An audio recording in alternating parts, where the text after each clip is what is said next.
इचलकरंजी शहरासाठी प्रस्तावित राधाकृष्ण पाणी पुरवठा योजनेला कर्नाटकातील सीमा भागातून तीव्र विरोध सुरू झाला आहे।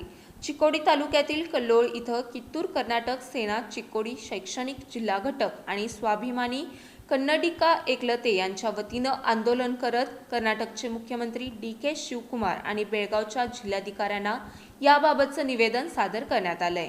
महाराष्ट्रानं कर्नाटकची पूर्व परवानगी न घेता कृष्णा नदीच्या पात्रातून पाणी उपसण्याची तयारी सुरू केल्याचा आरोप आंदोलनकर्त्यांनी केला आहे।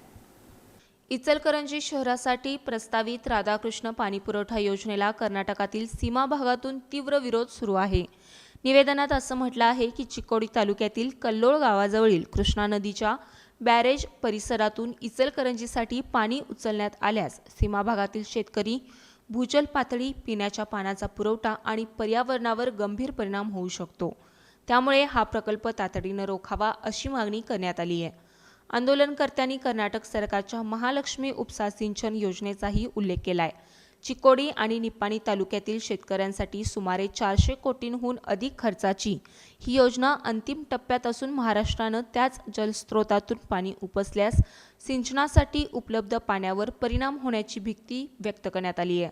तसंच कृष्णा, दूधगंगा आणि वेदगंगा नदीकाठच्या गावांमध्ये आधीच पाणी टंचाईची समस्या असल्याचा दावा करत प्रस्तावित योजनेमुळे शेकडो गावातील नागरिकांच्या पिण्याच्या पाण्याचा प्रश्न अधिक गंभीर होईल असा इशाराही निवेदनातून देण्यात आलाय।